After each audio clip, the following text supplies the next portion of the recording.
What's up everyone, welcome back to ARTV. My name is John and it's time for another episode of 7 on Sunday. This week I'm going to be counting down something a little bit different. It's going to be 7 bands that lost their lead singer. Now, whether we'd like to admit it to ourselves or not, the lead vocalist, the front woman, the front man of a group is generally the first thing that we recognize and take in about a band, whether or not we like them, especially if the vocals are kind of a focus like they are in most bands. It can often be a selling point or a detractor, something that keeps us from getting into them. So the lead vocalist role, while it's not the most important aspect of the band, they're by no means the most important or the only member that matters, but they are a huge contributing factor. And when a band loses that lead singer, either by a very sad situation like death, or maybe they step down or quit on their own regard, or perhaps they were kicked out of the band for some external factors, it can always be hard for the fans and for the band themselves to continue on.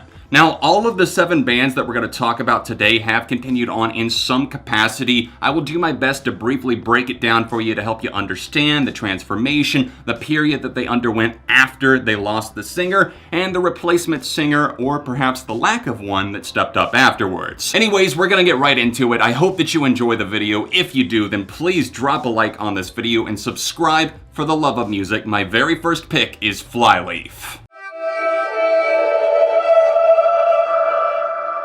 FLYLEAF are a rock band that formed in 2002 that for a decade had Lacey Sturm as their lead vocalist. Lacey has a really unique voice in my opinion. I really like that she can break out the screams that just feel kinda weird and manic at times, but also she has a really haunting and soothing voice at times when she's in a calmer register. But in 2012, she stepped down from FLYLEAF about a week before the release of their album New Horizons, a record that I really do enjoy. It was really strange and odd for fans because she left about a week before the album actually came out, which is probably the worst time ever to leave a band. She had appeared in promo shots, a lot of photos, she was in the first music video for the title track New Horizons, and then bam, she's out of the band. Oddly enough, they haven't had a single lineup change outside of their lead vocalist position, which many would argue is the most integral to the sound of the band. FLYLEAF aren't exactly a Christian band, but more Christians in a band, with Lacey being a former atheist, converting to Christianity in the early 2000s, and then joining FLYLEAF. Later down the road, life and death both impacted Sturm's decision to leave, it seems, with one of the band's audio engineers passing away, and then her son Jack being born. It's never an easy call to say that I'm stepping away from this band that was actually a pretty big success, but she made that call. She wanted to spend more time with her family, work on her own solo music, and it opened that door for Kristen May to join FLYLEAF. Lacey Sturm's shoes were never really filled, and it seems the band didn't go out of their way to include new vocalist Kristen May in the writing process for the EP that followed in 2013 and the album Between the Stars that dropped in 2014. Kristen May stepped down in 2016 and reasoned that she hadn't really felt like she was ever a part of the band and wanted to walk away so she could be with her family. This next one's a little bit different because it wasn't the singer's decision to walk away, and it also wasn't a death of a singer, but more a sexual misconduct allegation that had a lot of evidence that actually supported these claims. Sam Little was the vocalist for small band The Gospel Youth that were recognized for being kind of a part of the quote-unquote scene. I would say alternative, a little bit of indie pop, some other flair. Sam was a very talented vocalist, but his conduct was very seemingly out of line. Not long after the release of their successful album Always Lose in 2017, March 2018 rolled around and an unnamed victim came forward giving her side of a story that revealed a troubling picture for Sam Little. The victim alleged that he had manipulated her into sending nude photos of herself, which she was completely uncomfortable with doing, and that he had sent loads of unsolicited nudes in the hopes that she would return the favor. All of this happened while Sam Little was already in a relationship, with his former partner Gemma speaking out to denounce his actions on Twitter. The band quickly fired him from the Gospel Youth, which to me speaks pretty loudly about the truth behind the allegations. Why kick him out of the band if he might be innocent?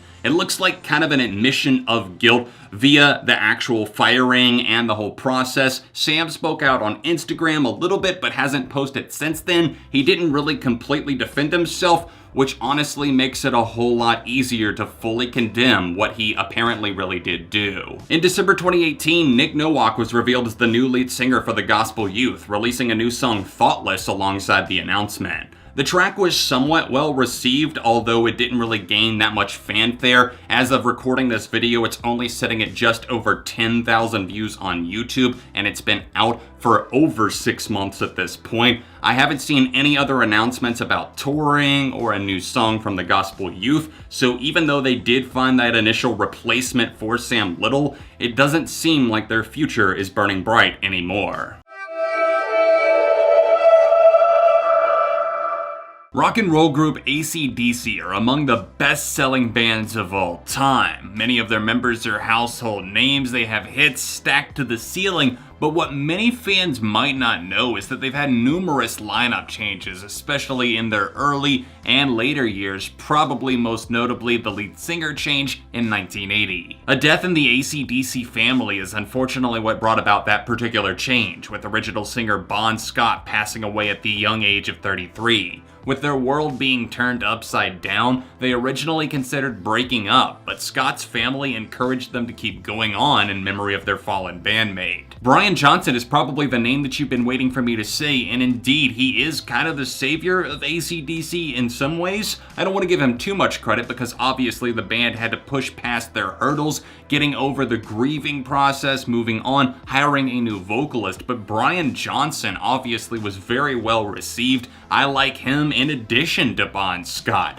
But also, this was a change that kind of had to happen if AC/DC was going to continue thriving, and they took the songs that they had originally recorded with Bon Scott and turned them into what we now know is one of the most iconic albums of all time, Back in Black. That loud howl with a high register and octane is what most of us probably associate best with AC/DC, outside of the schoolboy outfits and the brothers Angus and Malcolm Young, that is. R.I.P. Malcolm, another legendary member who passed away in 2017. Brian Johnson was a member of the hard-rocking Australian band for more than 35 years, but his tenure came to an end after complications with hearing loss forced him out in 2016. Axl Rose from Guns N' Roses fame has been keeping his seat warm in the years that have followed, but rumor has it that we haven't seen the last of Brian Johnson with AC/DC.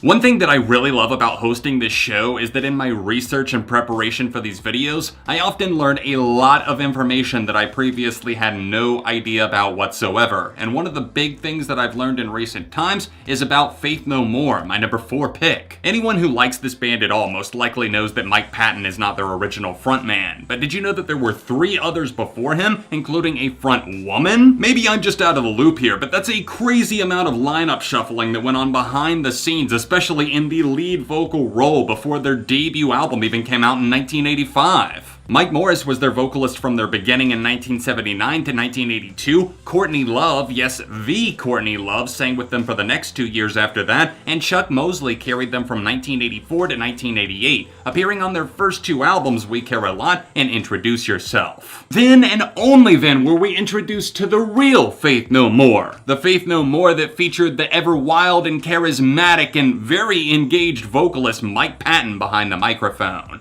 He actually took them to new places. The alternative metal style that the band were sporting during that era really helped usher in a new wave of music, most notably them and one of their rival bands, the Red Hot Chili Peppers. They disbanded in 1998 initially, but they reformed in the early 2010s and eventually released the 2015 album Soul Invictus, which is actually pretty damn strong.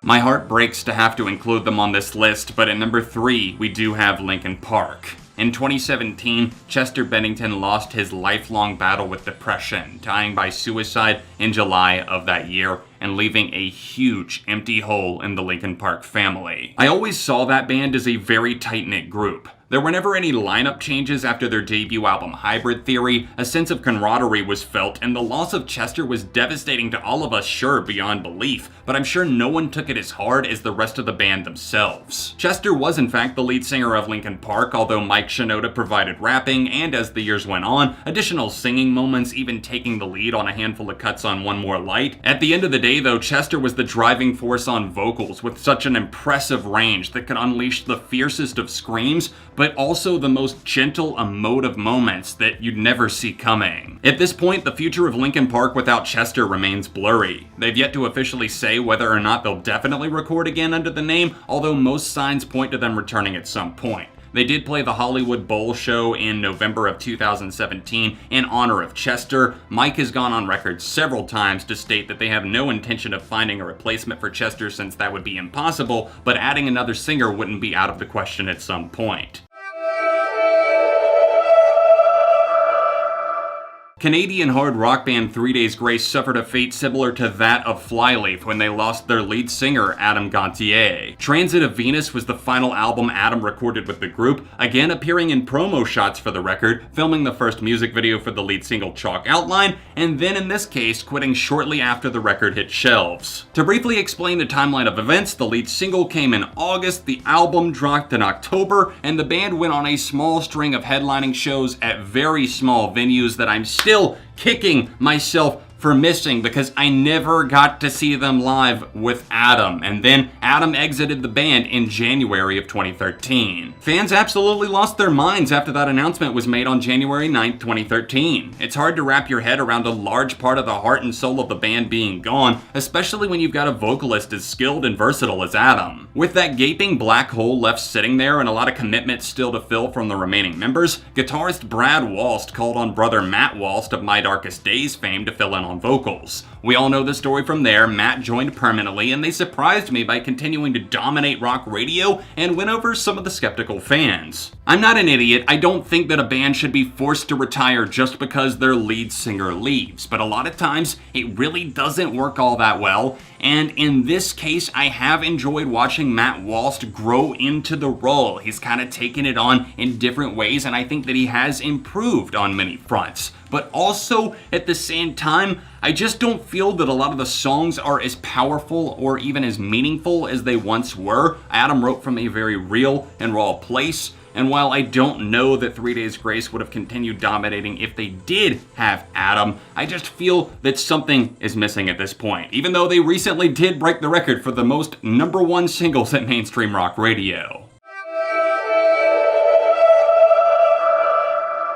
Perhaps the most tragic story on my list today, the #1 spot goes to none other than Alice in Chains for my list of bands that lost their lead singer. Of course, a very important band in the 90s grunge movement. Lane Staley is the iconic voice you'll hear on their famous tracks such as Rooster, I Stay Away, Them Bones, Heaven Beside You, and many, many more. Staley had a detrimental drug problem that was likely brought on by his lifelong battle with depression, eventually bringing him to the end of his life by way of an extreme drug overdose. Staley's final years were quite awful, with the singer often locking himself away from friends and family for months on end without ever leaving his home. Desperate attempts from those around him to get into rehab all failed, and all hope was lost as the singer made it clear that he didn't even really want help. His body was found April 19th, 2002, with toxicology reports revealing to us that he'd OD'd on a mixture of heroin and cocaine, and revealing his most likely date of death to be April 5th. At that point in Alice in Chains, it had already been 7 years since they'd put out a new record, so the remaining members that Staley left behind decided to continue that indefinite hiatus.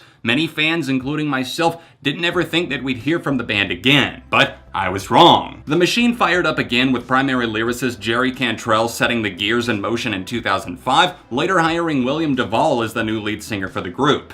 Cantrell has always provided additional vocals for Alice in Chains, but now plays more of a co-lead vocalist type of role, which might undermine Duvall's talents just a bit, but Jerry is an original member and has a voice that I kind of feel suits their style of playing a little bit better. What other bands do you know that have lost a lead singer and have actually continued on in some capacity? Do you think that some of the bands that I talked about today will continue on even though they've struggled to find a replacement, or maybe they don't exactly know who they are or how they'll continue forward at this point? Let me know in the comment section down below. Don't forget to drop a like on the video while you're here, because a like really does go a long way. It lets me know that you're enjoying the content, and subscribe for the love of music. You can catch up on more 7 on Sunday by tapping this card right over here to see a recent episode. You can tap right here to see a recent review that I posted on the channel. All of my social media accounts, including my Patreon page where you can donate and help support the channel, can be found linked in the description down below, and I'll see you soon for more right here on ARTV.